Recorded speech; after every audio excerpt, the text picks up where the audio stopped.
funny. I thought I was a seventh Python. It was a more gentle way of knocking the establishment, if you like, you know, by going around waving Union Jacks and blowing things up on stage. All seemed part and parcel of, you know, getting fed up with older people saying, we fought a war for you lot, and now you're going around with long hair and all this sort of thing. It certainly was a period of affluence for people, you know, our age, in our 20s or whatever. We'd, I think more importantly, missed out on national service. So we were allowed to be running around the streets in the 60s, and the mainstream of people were sort of in that groove, if you like, of feeling that, you know, there was an awful lot of nonsense and stuffiness going on, and it wasn't quite sitting in with, you know, what young people wanted to do, and young people were doing things. And what the Pythons were doing were some very silly sketches involving flying sheep and men who dressed as mice, combined with a string of seemingly unconnected references to pigs. And that was just in the first 2 episodes. Soon every schoolboy in the land would be able to recite the lines to the Dead Parrot sketch, Eric Idle's infamous Nudge Nudge Wink Wink, and the argument sketch. So, Michael, would you like just one argument, or are you thinking of taking a course? Well, what is the cost? Well, it's £1 for a 5-minute argument, but only £8 for a course of 10. Well, I think it would be best if I perhaps started off with just the one and then see how it goes. Fine. Well, I'll see who's free at the moment. Mr. DeBakey's free, but he's a little bit conciliatory. Yes. Try Mr. Barnard, room 12. Thank you. It was about types. It was about class. It was about history. Stand-up comedian Arnold Brown. They were satirizing, in a kind of surreal way, what they had been taught. All the educational values, the religion, the attitudes, the middle-class attitudes. And one guy in particular epitomized this, John Cleese. Now, I used to be an accountant, and accountancy was being satirized because it epitomized this conformity. And it was a stifling conformity. And John Cleese, this anger welled up in him, and he created all these marvelous anti-establishment, anti-civil servant, anti-accountancy caricatures. Come in. Is this the right room for an argument?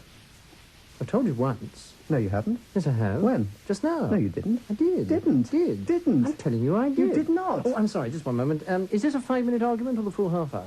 I think one of the things that Python was so good at doing was examining, as it were, what they would have been if they hadn't gone into comedy. Stephen Fry. When you see someone like Cleese or Palin or Jones or whatever in a bowler hat and then doing something incredibly silly, whether it's a walk or a woman's voice or just talking nonsense, it's such a bizarre shock because you suddenly realize that grown-ups are the same underneath, that they are mad, they want to break out. And I think the feeling of strangulation, most of the Pythons will say that their childhoods were ones of a sort of grim awfulness, which was not because of their parents, but because the 50s in which they were at school and the late 40s as war children was a grim, awful Britain because of rationing, which didn't stop till the very late 50s, clothing rationing. And they were prepared for a life of grim awfulness, a life in which, you know, people did not express themselves or talk in any way about anything emotional or anything amusing. And humour was the only weapon that really allowed them that. I want to complain. You want to complain? Look at these shoes on. I had them 3 weeks and the heels are worn right through. No, I want to complain If you complain, nothing happens. You might as well not bother. Oh. And my back hurts, and when I had a fine day, and I'm sick and tired of this office. Yes, we all came from these either awful or dowdy towns. You know, I from Weston-super-Mare, which was terribly nice in some ways because it was so safe and secure and utterly reliable, but it was deadly, deadly dull. You know, I mean, the biggest event was the hockey festival at Easter, which lasted 2.5 days. And I used to look forward to that from Christmas, you know. I remember that there was a very sort of respectful, unstuffy kind of atmosphere. And in retrospect, it looks like that. So when the lids started coming off things with Beyond the Fringe, and that was the week that was, it was a hugely liberating process. One area where the Pythons were not quite so liberated was in their approach towards women. Now, don't get me wrong, I had a wonderful time working with them all. It's just that they weren't particularly good at writing parts for women. Maybe it was that background in stuffy old England, but they tended to separate females into 2 categories. Young silly ladies to be played by me, and old silly ladies to be played by them. But I wasn't the only female around. Hazel Pethick was the costume designer, both for the television shows and later for the Python films, and she can remember the boys as being a bit of a handful at times. One Python, that's John, didn't really like wearing costume or makeup, wigs, stushes and all of that. Couldn't be bothered, really. And when we were in North Africa doing Life of Brian, he didn't really fancy putting his armour on, so he just threw it across the room, which just had me laughing. I was on the floor laughing at that. But anyone who didn't know John probably would have panicked and wondered how on earth they were going to get it on him. It was quite hard getting the Pythons to come for fittings. They were quite busy, and quite a lot of them to dress all at once.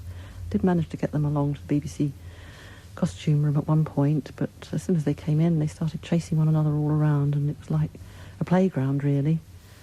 But it was fun, and I managed to catch a couple of them, get them to try their clothes on, but didn't ever repeat the experience. There was a certain amount of sexual innuendo, but very little nudity in Python. I do hate the idea that I was the girl in Python who took her clothes off, which simply isn't true. Just bits of clothes. But Python had begun to create a stir.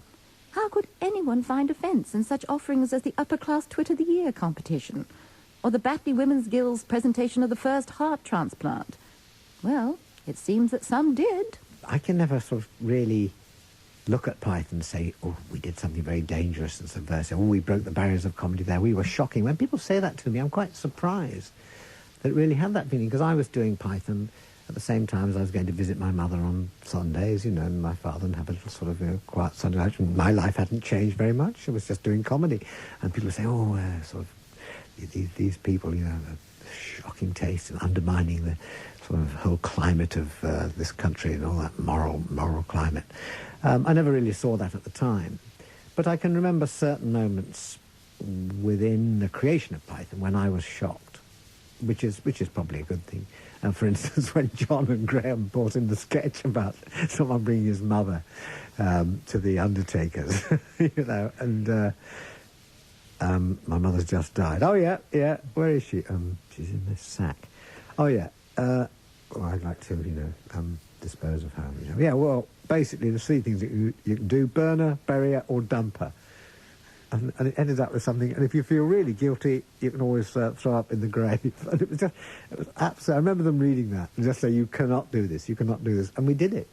I do remember during the recording of the fourth show, when, and this was before any of the shows had been transmitted, and we were all hanging around watching in the studio rehearsing, and a tea lady came in to give us afternoon tea, and attacked us, absolutely violently, shouting at us almost in a pepper pot voice. You know, I don't know how you make this rubbish with it. I thought this is a bit much coming from a tea lady. Wasting the licence payers' money.